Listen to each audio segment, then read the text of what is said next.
Elles sont issues des milieux politiques, de la santé, de l'éducation nationale ou encore du milieu religieux. Ce sont 14 personnalités nationales qui ont été primées par la chaire UNESCO pour la culture de la paix comme ambassadeurs de la paix ce lundi à Abidjan pour leurs actions en faveur de la paix dans le pays. Cette cérémonie apparaît pour nous comme une source supplémentaire de motivation et une invitation à continuer l'œuvre commencée depuis des années. Par cette distinction, vous nous mettez en mission. Nous en sommes conscients. Cette distinction, pour être plus exact, cette nouvelle mission peut inspirer des choix courageux et même héroïques, peut susciter de nouvelles énergies et rallumer une nouvelle espérance chez les individus et dans les communautés. Promouvoir la paix et le respect de la culture de la paix, valeur fondamentale pour la cohésion sociale, doit être un concept à s'approprier au quotidien, a rappelé le professeur Meïté Meke, titulaire de la chaire UNESCO lors de sa leçon inaugurale.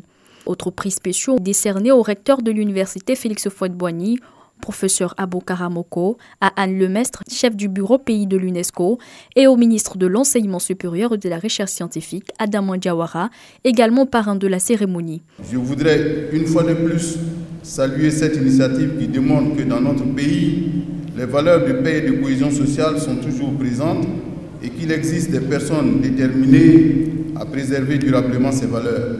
Le parcours professionnel, le profit de rassembleur, les valeurs morales et l'efficacité dans les actions en faveur de la culture de la paix sont entre autres les critères de sélection du jury.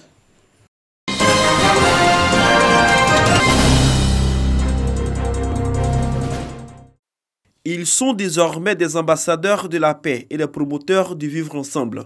Ces membres de l'APCC, Action pour la paix et la cohésion sociale en Côte d'Ivoire, s'engagent sur la route de la paix pour une Côte d'Ivoire prospère. Pour y arriver, ils comptent sillonner toutes les régions de Côte d'Ivoire pour promouvoir davantage le vivre ensemble.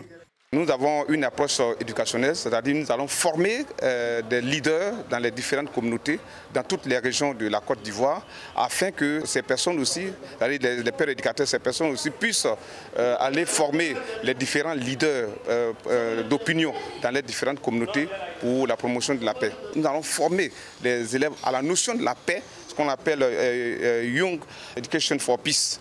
Des engagements salués par Julien Konan, président de la cérémonie, et représentant à la fois la ministre Raymond Goudou Kofi, marraine de l'événement. Pour la cohésion sociale et la paix en Côte d'Ivoire, elle nous a demandé d'inviter tous à la vraie paix, telle que nous a demandé le président Félix Houphouët-Boigny. Cette paix qui se manifeste dans les comportements de tous les jours, cette paix basée sur le pardon, sur l'amour du prochain, parce que c'est à travers le pardon qu'on peut construire la paix. Cette rencontre a vu la participation de plusieurs organisations de la société civile engagées sur le sentier de la paix et de la cohésion sociale.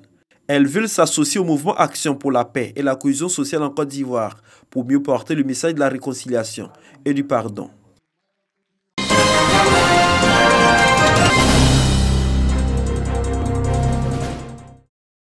Jonas Beke de l'Infodrome et Zoumana Fofana de Woroba.net sont les deux lauréats du prix Alfred Danmoussa du meilleur web journaliste de la CEDEAO. Prix décerné par le réseau des professionnels de la presse en ligne de Côte d'Ivoire, Reprelsi. Ils sont récompensés pour la qualité de leur reportage qui valorise la paix et l'intégration en Afrique. Nous sommes allés donc à Daoukro au lendemain des événements tragiques qui sont passés à Daoukro et cet événement a choqué les consciences nationales. Pourtant les Ivoiriens que nous avons rencontrés, les populations que nous avons rencontrées, ne désespèrent pas.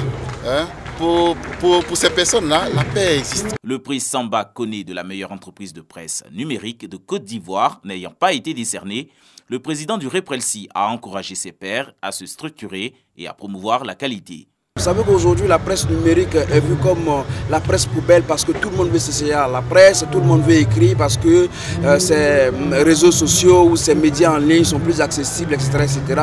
Donc pour nous, nous sommes des journalistes, nous sommes des professionnels du secteur. Il va sans dire qu'on fasse la promotion d'un journalisme de qualité. Quant au représentant du ministre de la Communication et des Médias, il s'est dit satisfait du progrès des acteurs des médias en ligne en Côte d'Ivoire. Le réseau des professionnels de la presse en ligne de Côte d'Ivoire, Reprelsi, compte à ce jour plus de 20 entreprises de presse numérique enregistrées à l'autorité nationale de la presse.